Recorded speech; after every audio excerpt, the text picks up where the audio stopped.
to another video, and it's more of a state of the channel kind of video rather than a actual update, because I make way too many of those relative to the amount of actual content I make. But I do want to get some things off my chest and to get some things out about what at least the first half of this year is going to look like, and some of the content going forward. So it's 2026. Never thought we would make it this far into what is arguably the worst decade in human history, but so far so good. And I think so far the year has gotten off to a good start. Mostly jumping back into content creation again after taking my break during the autumn of last year. Albeit that break kind of got extended because the holidays happened and some drama happened where one of my housemates died, and I'll be going to his celebration of life this spring. So pour one out for Timothy Zayek if you can.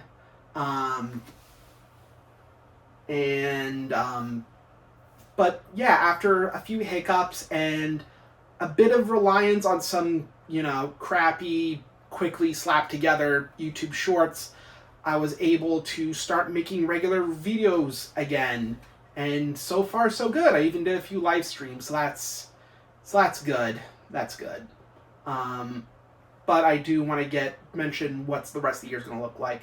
So the rest of the year is probably going to be, at least for the next 6 months, there's going to be plenty of Toho content. I'm planning on doing at least a few more skits. I'm planning on finishing out the Rose and Hope project and hopefully getting enough content done to last for weekly uploads, for weekly scheduled uploads until the middle of March or maybe even early April. So hopefully I can get that done and be able to do season 2 of the Rose and Hope project. There's probably not going to be a season 3 though of the Rose and Hope project because I've exhausted all because the only way for me to do the rest of the Michael Rosen stories from the white and black backgrounds is if I get a cosplay outfit for Chen, who I think is most appropriate for like these stories about Michael Rosen in his youth and his interactions with his family, his friends, and his brother Brian. So I think until I can get enough money together for a Chen cosplay, it's looking like that there may not be a season 3 of the Rose and Hope project. But hopefully there's enough stories, miscellaneous stories, that are not too short, because I'm trying to avoid all the ones that are really short. But with that said, there are a few Rose and Hope project videos that hover around the 40-second mark, which is more shorts territory than it is like full-fledged video channel upload kind of content. But I mean, there's only so much of the really long Michael Rosen white and black background stories for me to utilize. But with that said, that will continue at least into the spring. As for live streams, however, they will still be very intermittent. They will happen with little to no notice, which is bad for the viewership. But then again, I was able to get enough viewers for my trains live streams to hover around the late doubles, early hundreds for the view count. So maybe with a little more consistency, I can get those views back up. But at the same time, the live streams are more tertiary rather than being the main form of content. As for long form content for the video essays, I've completely entered procrastination mode with the MV and GLR stuff. Like, I was planning on doing an early history video essay. I got pretty far into scripting, but then life events kind of took over, and I've slowly lost interest in the project. I'm definitely going to try and get it done at some point, so do expect at some point this year. I also plan on doing a proper review of the Sega Dreamcast, and I'm planning on remaking the Sega Saturn Buyer's Guide video, because the Buyer's Guide video that I made a few years ago is completely out of date and features a character that I have since retired from the channel due to low viewership and the small amount of viewer resistance. I'm of course talking about Picklehulp Gaming, which I hope to revive, which originally I was going to hope to revive as a character, but sadly public opinion is against the character. So I will bring him back in that video as a joke, but outside of that, Picklehulp Gaming will not be returning to this channel, sadly. Outside of that, Picklehulp Gaming, outside of that, there's not really looking like there's going to be a whole lot of stuff. Definitely going to do more stuff with the Fumos, though, that's for sure. I'm going to get all my money's worth out of these, because these cost me a shitload of money at Toho Fest last year, and I'm damn sure going to include them more in my content. With that said, the only other things that are happening is the Dr. Reina album, Whisker Hustling, and that will come out sometime within Q1 of 2026. If need be, I can delay it to Q2 of 2026, but that's mostly due to difficulties in music production, especially since I kind of bit off more than I can chew. And I'm currently waiting on a friend for a collaboration for one of the songs on the album. So I'm waiting for his part to be done so I can make that song. But outside of that, there's only 3 more songs I have to make for the album. And usually I've been pretty good about making the songs 2 at a time. So hopefully, with that said, the album will get finished at the very least by the end of April of this year. So that's what I'm hoping for. As for other content, well, I have some ideas for content, mostly relating to Anthracite Country. However, this leads me into the next point of contention that I have, and it has less to do about me and rather about my viewers and subscribers, whom I love very, very much. Right at this moment, I have, as of this filming, I have 630 subscribers. I love each and every one of you. I think you're all amazing. I think you're all terrific people. And I think you should get more credit than you deserve. However, people have been quite resistant to the more furry-related pieces of content on my channel. That's why, as of this filming, I had to upload the 3rd single of the Dr. Reina album, 1065 Nights at Freddy's, the day before the Season 2 premiere of the Rose and Hope Project comes up tomorrow. As of this filming, this could get released later on. Or at least I'm planning to release this later on to the week, so if some of this information is obsolete, that's why. And the reason I want to bring this up is that there's a lot of resistance. In fact, I've lost subscribers over Dr. Reina. Dr. Reina doesn't perform as well as my other videos. And sure, it involves me rapping like a total goofball, but like, it's just another avenue for me for self-expression. However, at the same time, there's a disconnect between the content I want to make and the content that people want or expect from me. And part of that is because I built up a brand around this channel, a very Toho-centric brand, a very British Rail Toho-centric brand, and doing anything furry related, doing anything American Railroad related, doing anything music career related, that seems off-brand, and thus a lot of people are turned off to it, and I get that. However, it's kind of the stuff that I want to make, and Dr. Reina is important because it makes me feel creative in this new and bold new way that I really like. And as much as people think that transitioning from the Toho community to the furry community is like graduating from weed to crack, as this commenter once pointed out, I want to say that that is an apt description.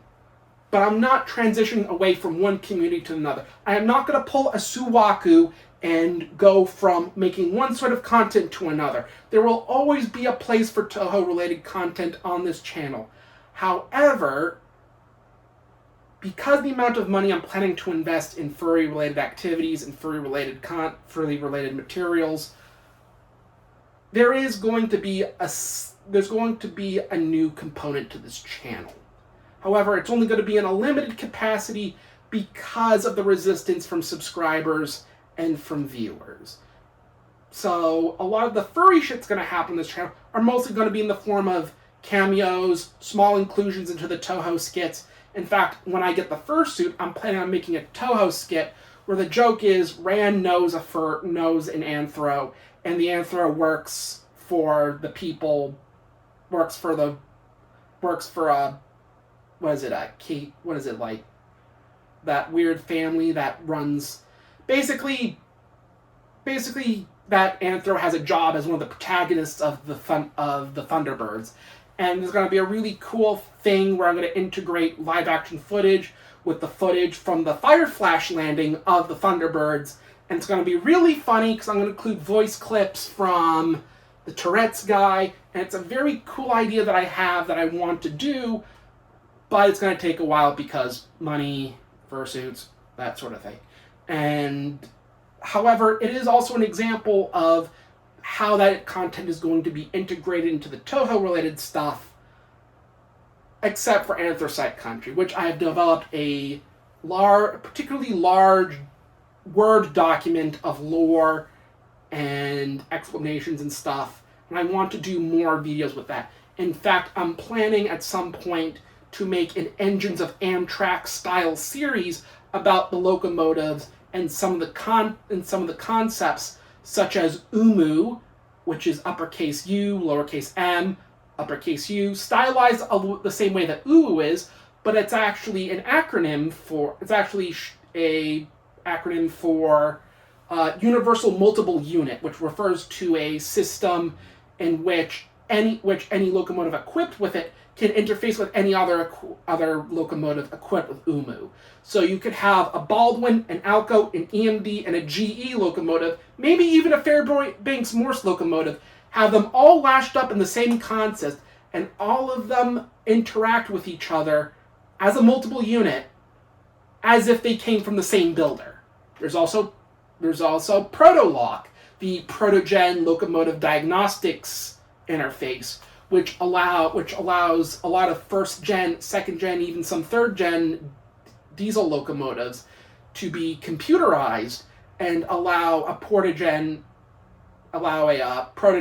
to stick their finger, which contains a proprietary RS-232 serial connector, and allows them to diagnose a locomotive's problems with a series of error codes, whether it's the traction motors, the engine, the generator, the alternators, the dynamic brakes, anything.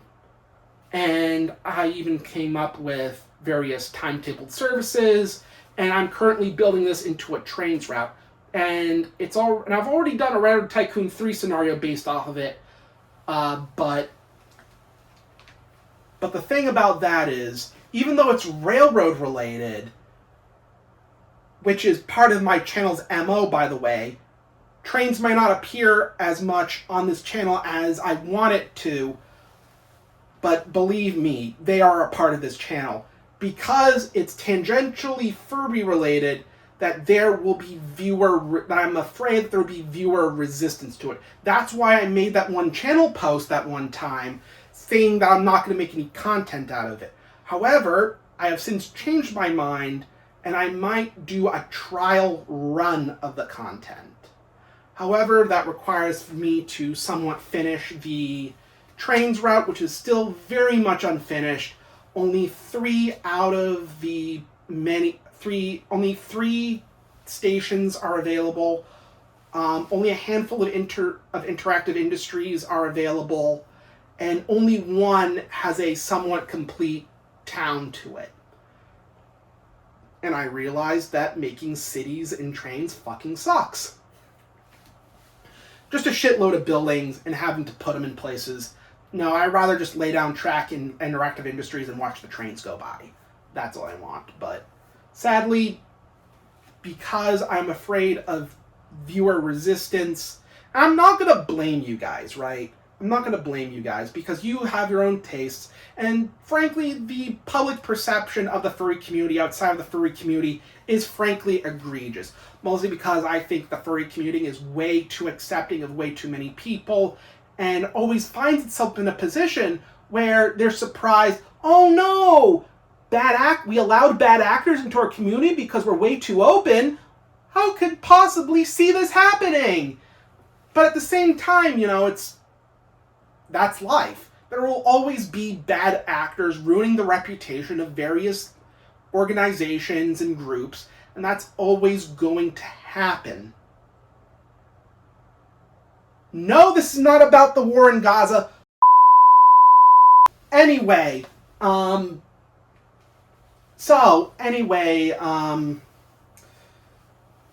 I get it. But at the same time, I also think that you, the people, should try more things, right? We're gonna go into some of this content with an open mind. We're gonna go and try some new things. Try it maybe like 10, maybe 15 times, and after the 16th time, you decide that you don't like it. That's fine. That's okay. It's okay to try new things, and it's okay to fail. Even though my channel is way too small to fail, because I do need that subscriber count to go up, and I do need viewer counts to go up at least a bit more, at least stay somewhat consistent. But at the same time, I want to expand my world. I want to expand my content a little bit. I want to do more things. I want to do all kinds of other stuffs. But for that to happen, I need my viewers and subscribers to be a little more open to what I want to make. And that's why I feel somewhat embarrassed about Dr. Reina and why I have to handicap one brand of uploads so that way my viewers can be more accustomed to the others. Again, there's a reason why I'm handicapping having this one Dr. Reina single by uploading a video the next day, because from personal experience, if I release 2 uploads too soon, they tend to cannibalize each other's views, especially in the favor of the more recent uploads. So that's why I'm doing that. And part of that is because because I feel like nobody wants to see it. Part of it is because I kind of suck at rapping. Like, my flow can be a little bit better, my cadence can be a little bit better. But all my friends agree that I'm a good lyricist, so I have that going for me. And part of it is the fact that Dr. Reina is an anthro, so you can't win them all, so that's for sure. So that's what I kind of want to do. And for the love of God, please don't subscribe just because you see some sort of stupid furry creature, right? Because that's only one of many kinds of uploads on this channel. There is at least a little bit for everybody on this channel. Because at the end of the day, I am just a Renaissance man. I have many fingers and as many freshly baked pies, and I will continue to put as many fingers in as many pies as possible, because a Renaissance man's job is to be a jack of all trades. Maybe master a few of them at the same time, but generally it's to gain knowledge and to expand one's talents in as many areas as possible. And I am a Renaissance man. I've always been, as always has, many interests in many other things, many talents in many areas, and part of that reason is because I want to go on Jeopardy and dominate everybody. But until I end up in front of that podium, demolishing everybody on the Daily Double by picking all the 500-point categories, until then, this is my channel, and I make the content. With that said, I still love all of you, and I think you guys are amazing. Keep watching my videos, and do keep commenting, do keep liking those videos. I need the engagement to have these videos flow through the algorithm somewhat. Even though the algorithm keeps changing because of the introduction of generative AI, but you know what? We make content the old-fashioned way down here. The day I use generative AI is the day that I will eat my shorts. With that said, though, this is the state of the channel. And to finish it off, let's discuss some sort of long-term, what the channel's going to look like in the second half of the year, which I have no fucking idea what it's going to be like in the second half of the year. I know for a fact there's no Toho Fest this year, but it does mean that I have successfully saved up about $4,000 of money for the fursuit, so that's something. I plan... I don't know. I just want to play Pokemon and N64 games right now. Doodles!